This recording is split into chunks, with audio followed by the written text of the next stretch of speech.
of the day. Such a curious sight as I stare through the lights, looking for someone who's lost in the night, as I visit with each haunting face. Do you hear me? I can see you.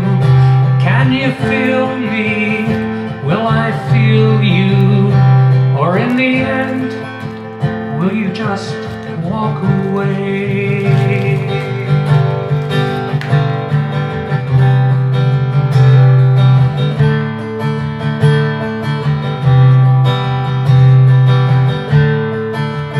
From my heart and my head, through my hands to your ears, I'll tell you the stories that echo your fears. Will you listen and give me a chance?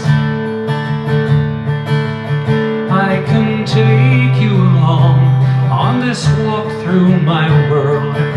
It's not unlike yours, just different in verse. It's a simple yet intricate dance. Do you hear me? I can see you. Can you feel me? Will I feel you? Or in the end, do I just walk away?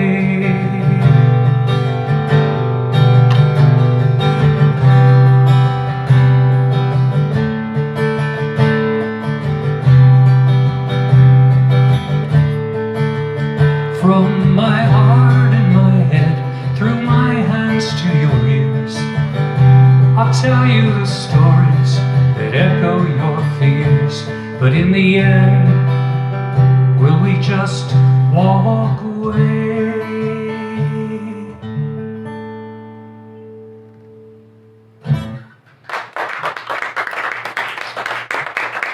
Thank you. That's a little song I've written recently. It's called Songwriter's Lament.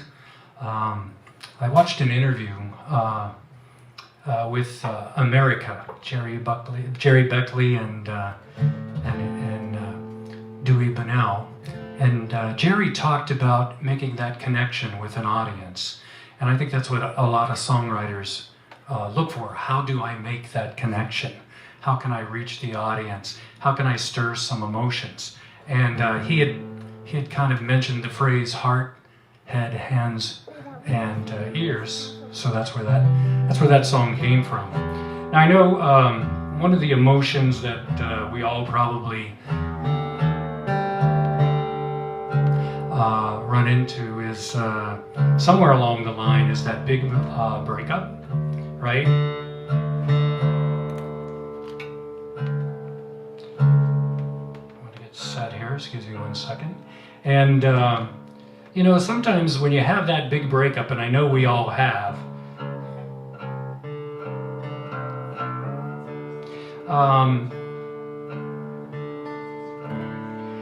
you sometimes just want to sit around for a few days and kind of wallow in your own pity and not talk to anybody and probably drink too heavily. That's what this next song is about. This is called The Morning After. Now it does look for that promise of something better in the future as well. Morning After.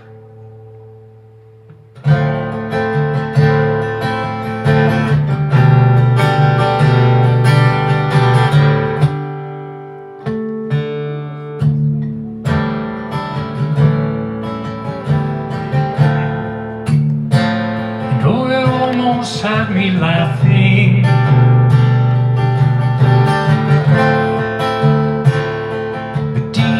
Inside, I'm falling, just like the autumn leaf. I hit the ground,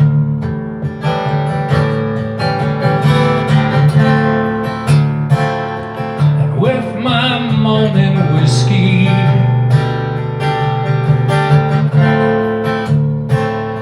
I taste your goodbye letter. and stare into this empty glass.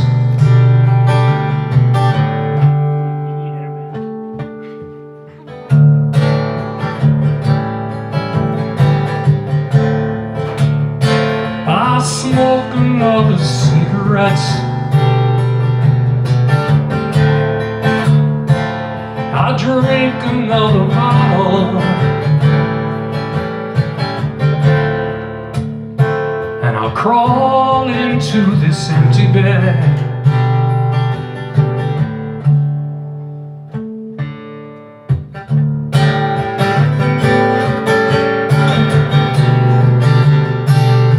But one day I'll recover to find another lover. I'll find someone to wrap me round their finger once again. Just not today. No, no, no.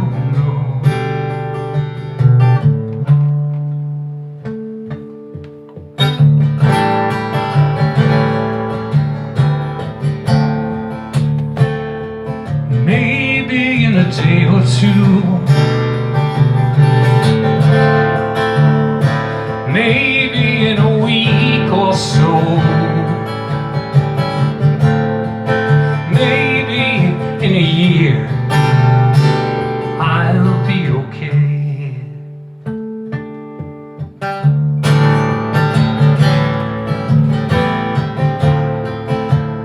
So I'll drink another cigarette, and I'll smoke another bottle. I'll fall out of this bed, I'll hit the floor.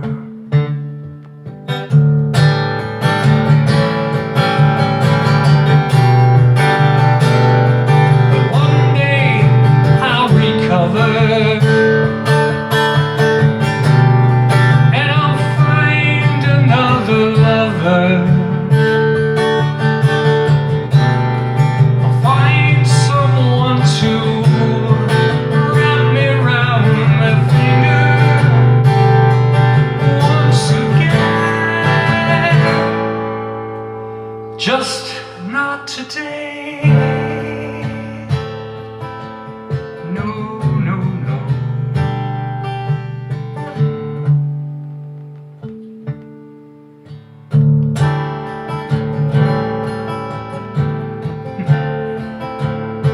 You know, it almost had me laughing.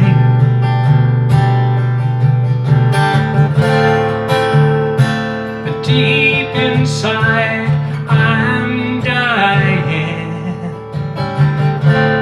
Just like the autumn leaf, I hit the ground.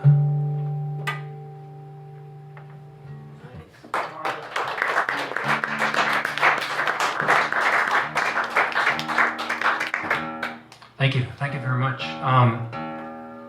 That song's on, Mary Lou mentioned that we have some CDs here. That song's on the CD. You know, when you talk about writing songs and different emotional events or things that affect you, and I think songwriters try to respond to those types of events. Sometimes, though, you know, a song doesn't come overnight and doesn't happen in 10 or 15 minutes. It could take decades. And this is a song that actually, it did take me a couple decades to write. I was inspired, if I could use that term. There was a governor of Alabama that was actually running for president a number of years back, and there was an attempt on his life. He had gotten shot. He survived, but it kind of affected me, and I kind of came up with this hook, and the hook was, I saw the guns, I saw them gunning him down, but I didn't know where to go. I I wasn't sure where to go with the song at the time. I did a few things with it, and over the years I tried different things. It just never worked out. But you know, in the last 10, 20 years, there's been so much street violence. I think certainly in this area, unfortunately, we've seen some of that going on with teenagers, you know, getting shot and that type of thing. And so I thought I kind of worked it into this song about what's it got to feel like for one of the, I know how it impacted me to see these types of events, but what's it got to feel like if you're a teenager and you're out with your friends and something, you know, tragic like this happens in front of you. And that's where the next song came from. It came from that hook from 30 years ago. And also way too much street violence. This is called I Saw the Guns.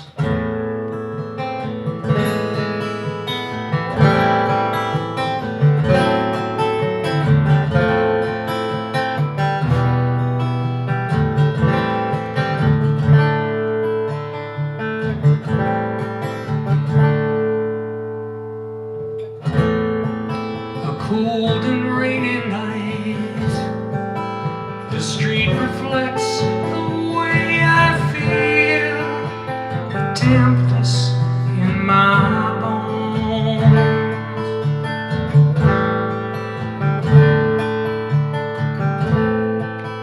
Unaware of how his life is but a question now, I see him standing in the cold.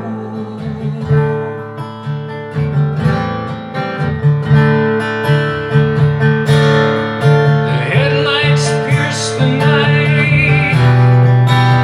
Beyond the lights, I see the terror in his eyes. I saw their guns, I saw them gunning him down. I saw them run, I saw them running from town.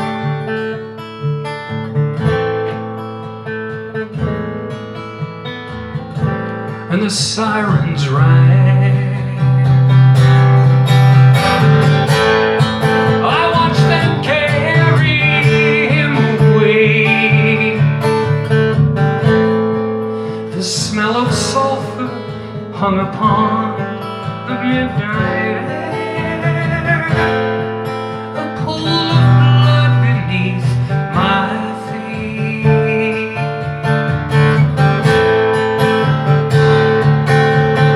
And there's nowhere to run, nowhere to hide, no place to go tonight.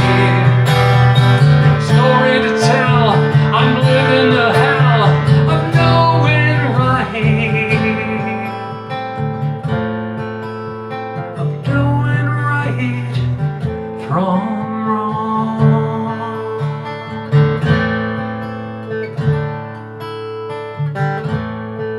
As daylight swallows me, the truth it hollows me. I can't escape the night before.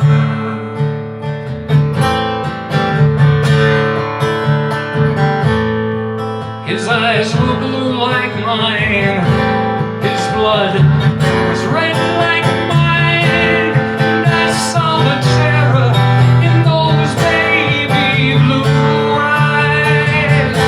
Yes, I saw the guns,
you know, not all songs evolve out of emotional happenings or events.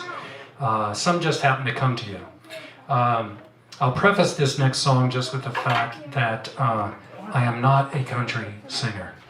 But somehow this song, sitting in my studio one day, it came to me.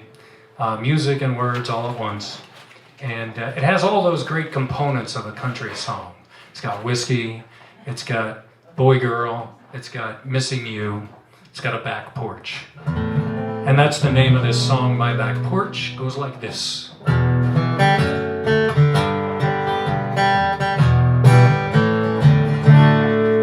Kind of country feel to it, right? Kind of sounds like a country song. Here we go.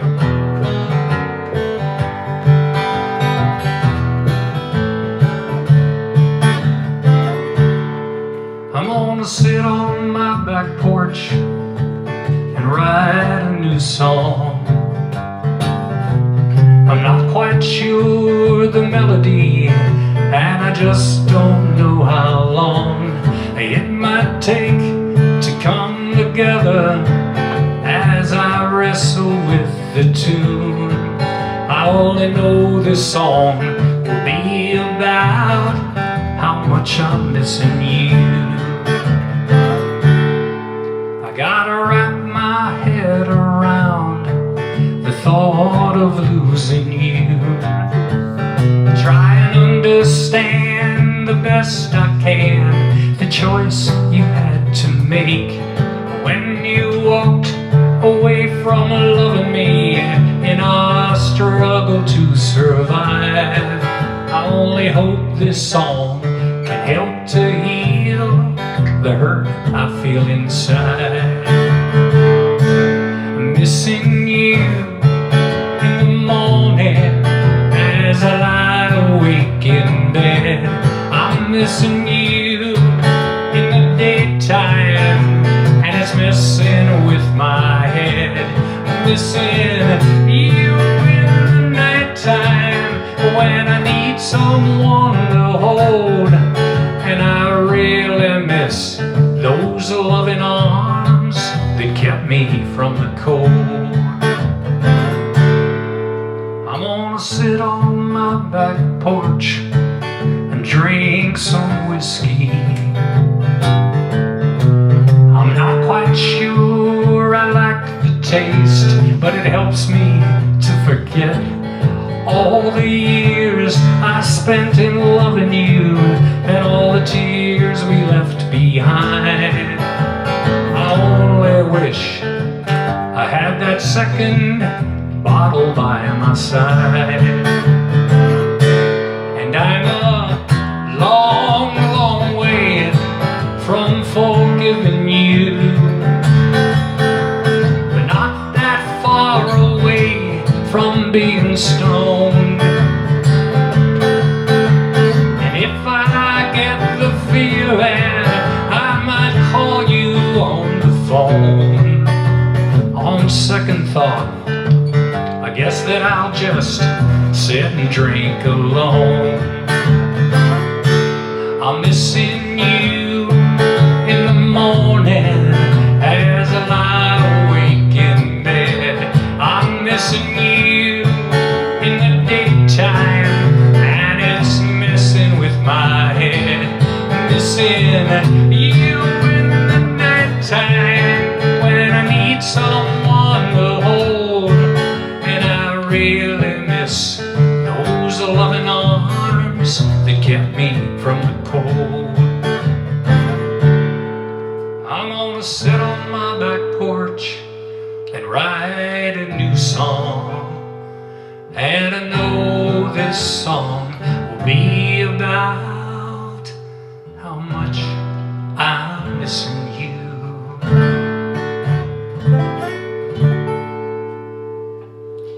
All right, a little bit of country there.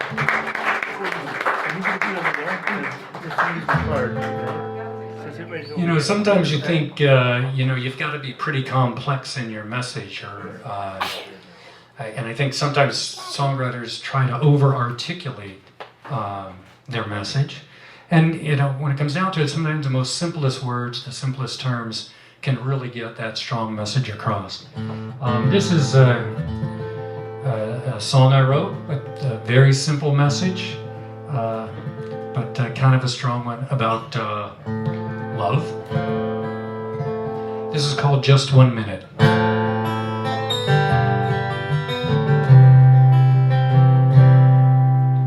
If I could hold you for just 1 minute, just 1 hour, just 1 day, I could be happy for just 1 minute, just 1 hour, just 1 day.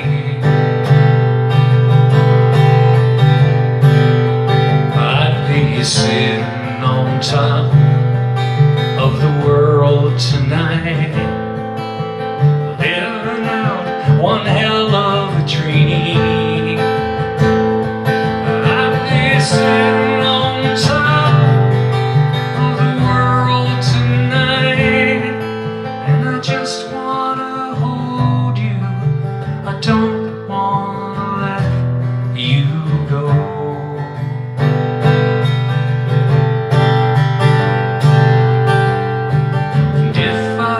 Tell you all I could tell you. There's so much to tell you, so much to say, but the words don't come easy. It's never been easy. It's hard when yesterday gets in the way.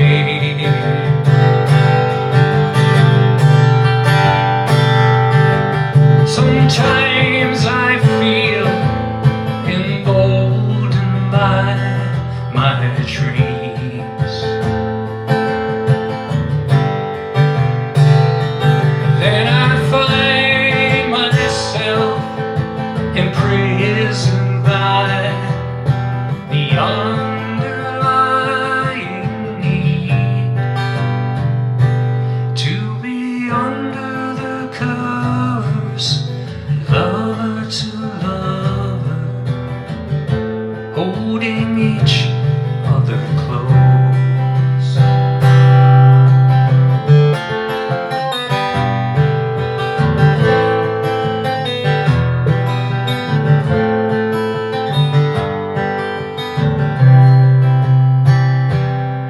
So if I could hold you for more than a minute, more than an hour, more than a day, we could be happy for more than a minute, more than an hour, more than a day.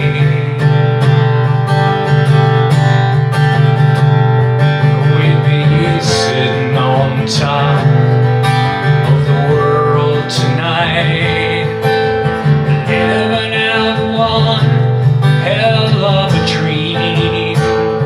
We'd be sitting on top of the world tonight, and I just wanna hold you. I don't want to let you go.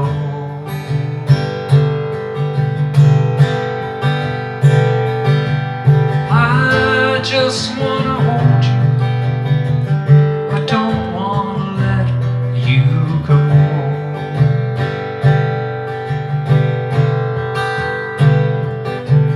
I just want to hold you. I don't wanna let you go.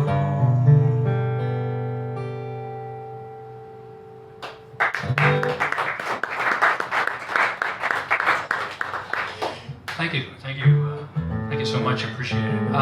You know, as Mary Lou said earlier, this is it's a great little venue, and I love coming here, even though I'm 500 miles away typically. But and it's all nonprofit, you know. So certainly, if you haven't on your way in, please on your way out, drop a little money in the fishbowl over there as a donation. It'd be greatly appreciated. You know, with a name like Antonucci, and by the way, that's not a stage name, grew up in a large Italian family. And, you know, when you grow up in a large Italian family, one of the things that you get involved with very quickly is every Sunday afternoon at your grandparents' house. And my grandparents emigrated from Italy, and my grandfather actually came over looking for work to find a better life in America for the family. Actually went back to Italy, came back again to the US, got a job at Pittsburgh Steel in the Mon Valley. And while he was working there, he actually was responsible for inventing some particular steel fencing, which Pittsburgh Steel actually ended up taking a patent on and producing. And what they did was, as a result of that, they told my grandfather that he had a job for life. He didn't ever have to worry about working again. He could work there for his entire life. And it wasn't long after that we got hit with the Great Depression. And all of his neighbors were out of work. And what he would do is he would go out and he would buy groceries for all of his neighbors so they would have enough food to feed their families. So anyway, we used to spend every Sunday at my grandfather's house, my grandparents' house, and it would be, you know, the 9 aunts and uncles and my grandmother and grandfather in the kitchen, eating pasta, drinking his homemade wine, and yelling at each other in Italian. And the kids, the cousins, tens of cousins the grandchildren would be running around.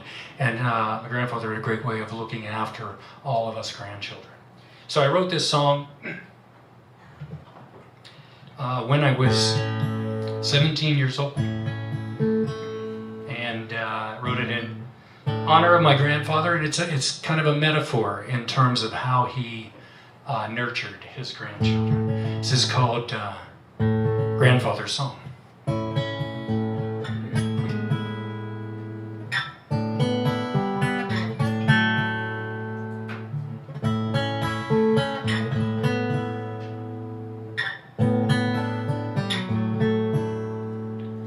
My grandfather is the soul of this family, 81 years along in his life,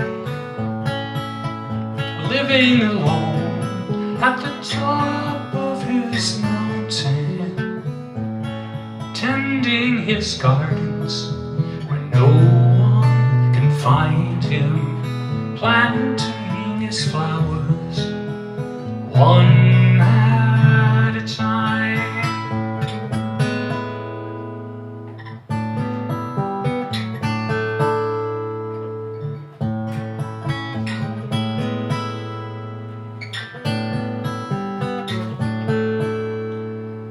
And taking a stroll, I stumble upon him, back bent and weary, crouching in pain.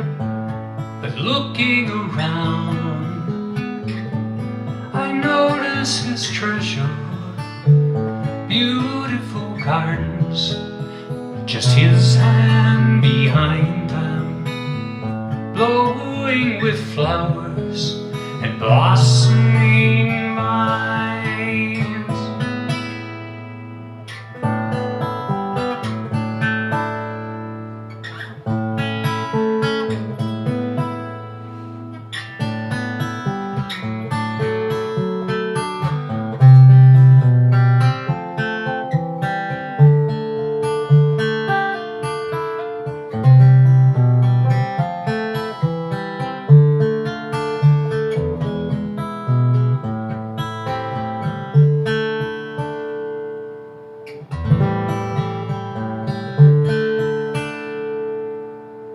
I cannot say if I think that his life is gone.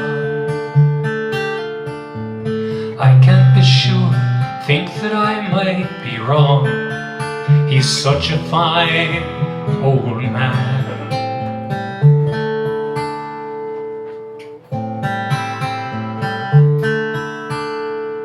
He's staying, waiting from morning till evening. I tell him he's crazy. Says he's lazy, he must get done with his gardening. How could I feel that his life was gone?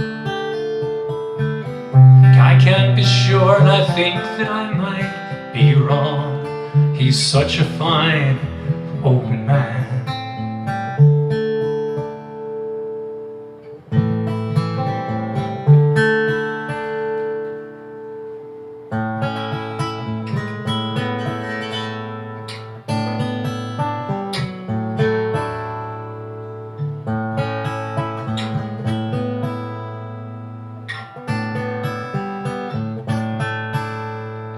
My grandfather is the soul of this family.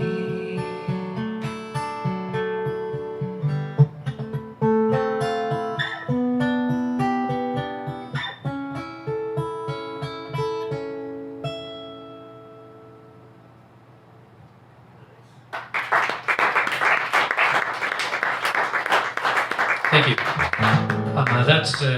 That's on the CD as well. As a matter of fact, I have two granddaughters, one who is 8, one who is 3, and they both love that. They love that song. Maybe they have to, but I know my 3-year-old granddaughter will, you know, my son and his wife will say, "Oh, we'll listen to some music," and she'll grab my daughter-in-law's phone and flip through and come to grandfather's song. So makes me feel good there. This last song I'm going to do for you, I did hear a few months ago at an open mic, and it always gets a pretty great reaction here in Pittsburgh because it's written about a time in Pittsburgh when Pittsburgh was going through a renaissance. That's actually what they called it. They called it the Pittsburgh Renaissance. It was back in the early 80s. And it was both a cultural and a physical renaissance. The steel mills had all moved out, and corporations were putting their corporate offices in Pittsburgh. And one of the corporations that had been located in Pittsburgh and still is, and wanted to build a new corporate headquarters was Pittsburgh Paint and Glass. We all probably know them as PPG. And you're probably familiar with PPG Place downtown in Pittsburgh. That's that large, if you're not, it's that large big glass building and some side buildings. Kind of looks like a castle, if you will. But in their zeal, the city of Pittsburgh, to keep PPG here and build their world headquarters there, they were looking at an area that took away quite a bit as what was known as Market Square downtown. And Market Square, old Market Square, cobblestone streets, the real history of the city, small shops, bistros, restaurants, so on and so forth. There were, and the city had offered a lot of the shop owners there, some remuneration for taking their property, and some shop owners felt it was not quite enough, and actually fought giving up their properties for this, looking for some other type of solution. And a number of court cases and so on. At the end of the day, the city still ended up getting all the property that they needed, and some by eminent domain, and some shop owners were left with not very much out of it. An interesting side note about this song is it was written here in Gibsonia. It's the only song, I've talked about how I write songs as kind of some emotional thing that happens to me, and a lot of times it's just the music and words come at the same time. This is the only song out of all the songs I've written that I actually sat down and said, I'm going to write a song about that. I was dating a young woman here from Gibsonia, not far up the street, and was visiting her, and she had to go off to work. So I said, well, I'm going to sit in your living room and write a song. And that's where this was born. So you've always got your claim to fame in Gibsonia that this was written. This one's called The Merchant on Market Square. Thank you so much for listening.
You're moving too fast for a simple man like me.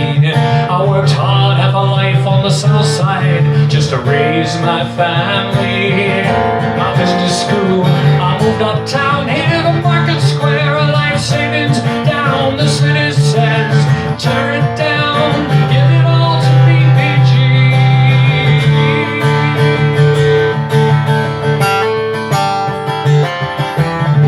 Too slow, the court's too slow for a common man like me. All the friends said stay, but the judge said no. Hell, I thought this life was free. One by one, as the shops closed down, here at Market Square, I'm losing ground. I won't give in, won't lay it down, won't give it all to BPG. Lord, I'm a merchant here on Market Square, trying to save my piece of the pie. Is it really right or even fair for my livelihood to be denied for their renaissance of glass and steel? The city's on their side, they're tearing down my life. Oh, it's my life. I'm just a common man, you see.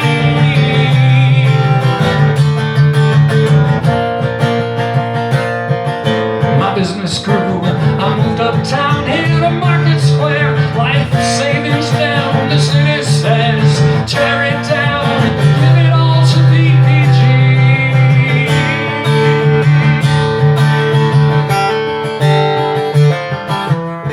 Too much, it's all too much for a broken man like me. Well, my bank account lies empty, and there's a loophole in my lease. We give you 30 days, not a minute more. Here on Market Square, gonna close my doors, it makes no sense. I wanna eat, gotta go to work for BPG. Lord, I'm a merchant, laid up Market Square. I tried to save my piece of the pie. Was it right or even fair for my livelihood to be denied for their renaissance of glass and steel? The city's on their side, they've taken down my life.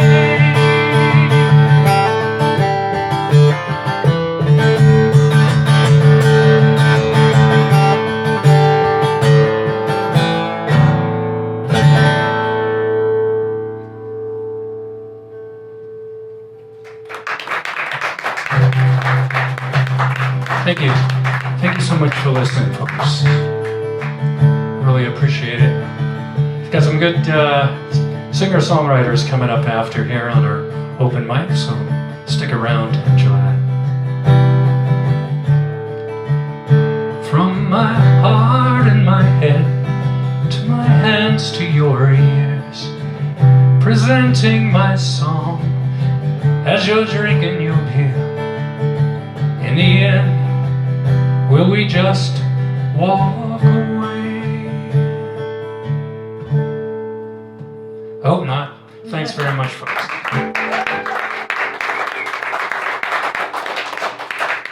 Thank you.